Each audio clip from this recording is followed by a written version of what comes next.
Assalamualaikum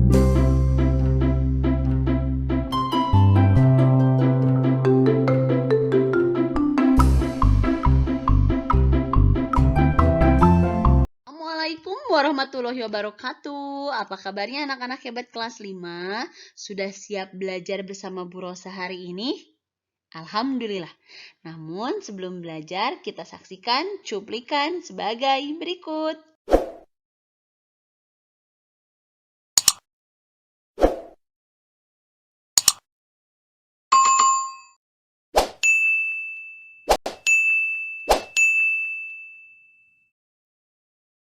Alhamdulillahirrabbilalamin. Anak-anak hebat, hari ini bersama Bu Rosa kita akan belajar tema 8 lingkungan sahabat kita, subtema 2 perubahan lingkungan masuk ke pembelajaran 4, 5, dan 6.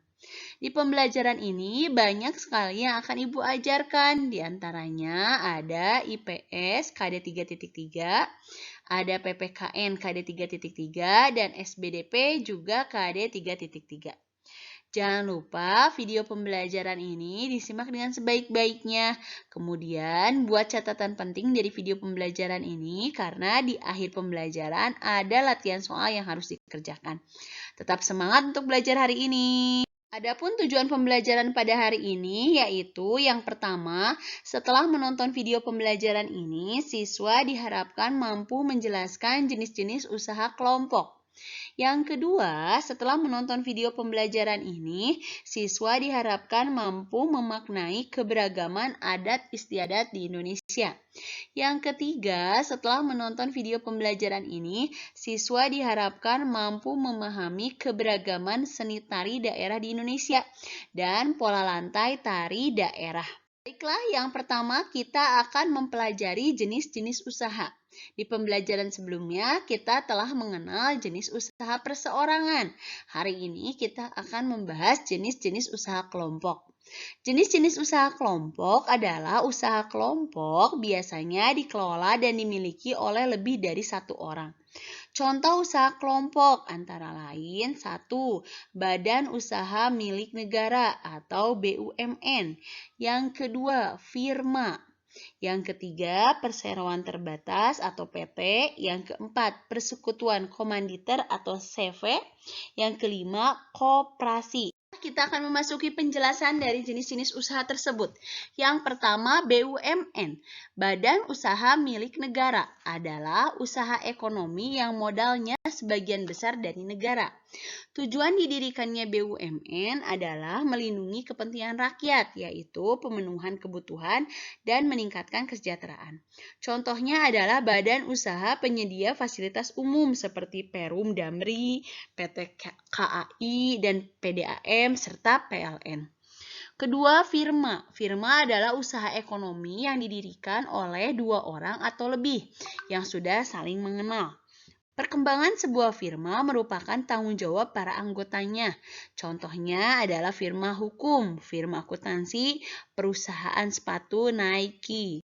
Yang ketiga adalah CV, persekutuan komanditer, dikelola oleh beberapa orang yang terdiri dari anggota aktif dan anggota pasif.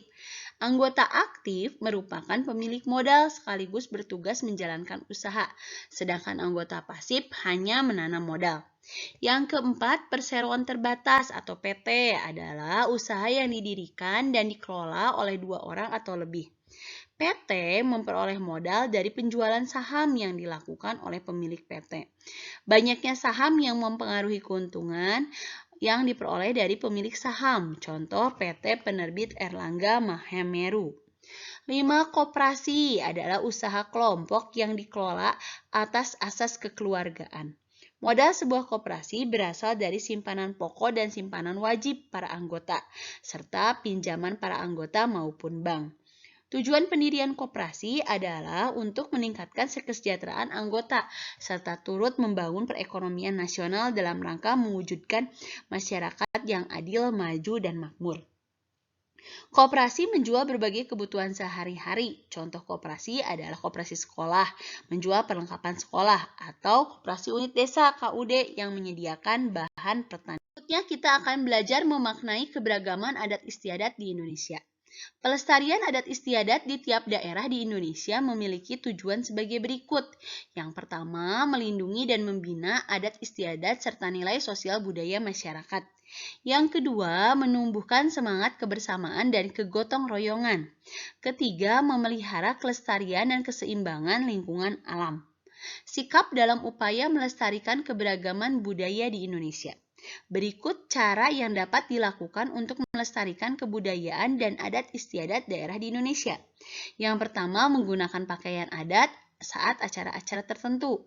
Yang kedua, melakukan upacara adat sesuai dengan aturannya. Yang ketiga, membeli berbagai hasil kebudayaan daerah seperti kain, patung, dan lain-lain. Keempat, mematuhi berbagai aturan adat di suatu daerah. Berikutnya kita akan belajar berbagai macam jenis seni tarian daerah di Indonesia. Yang pertama, kita sering mengenal sedati atau saman, itu dari Aceh. Yang kedua, piring, payung, Sumatera Barat. Yang ketiga, tarian tabut, Madun, Bengkulu. Yang keempat, janggat malinting, Lampung. Yang kelima, kapur sirih, Kisan, Jambi. Yang keenam, jaipong atau merak, Jawa Barat. 7. Topeng Yapong DKI Jakarta. 8. Serimpi Blangblang Cakil Jawa Tengah. 9. Jaranan Kepang Riau Ponorogo Jawa Timur. 10. Legong dan Kecak dari Bali. Berikutnya kita akan belajar pola lantai tari daerah. Namun sebelumnya kita juga sudah mempelajari pola lantai tari daerah. Di pembelajaran ini kalian diingatkan kembali apa itu pola lantai tari daerah. Pola lantai adalah pola gerakan yang dilakukan oleh seorang penari dengan melakukan perpindahan secara berpola dan pergeseran posisi dalam ruang menari. Pola lantai juga berfungsi untuk membuat posisi dalam ruang gerak ketika menari. Pola lantai di sini kita akan pelajari ada 4. Yang pertama, pola lantai vertikal, yaitu penari melakukan formasi bentuk garis lurus dari depan ke belakang atau sebaliknya. 2. Pola lantai horizontal, yaitu penari melakukan formasi bentuk garis lurus ke samping. Yang ketiga, pola lantai garis melengkung, yaitu penari melakukan gerakan secara melingkar, melengkung keluar maupun ke dalam. Yang keempat, pola lantai diagonal, yaitu penari melakukan gerakan menyudut ke kanan atau ke kiri. Alhamdulillahirrabbilalamin, anak-anak hebat. Pembelajaran tema 8, subtema 2, pembelajaran 4, 5, dan 6 telah selesai dibahas. Semoga dengan adanya video pembelajaran ini dapat memudahkan kalian dalam memahami materi ini. Namun, jika masih belum paham, videonya boleh diputar berulang-ulang, tapi kalau sudah paham, dikerjakan latihan soalnya. Latihan soalnya ada 1 sampai 4. Dikerjakan dengan baik ya. Semangat! Alhamdulillahirrabbilalamin. Terima kasih atas perhatiannya. Wassalamualaikum warahmatullahi wabarakatuh.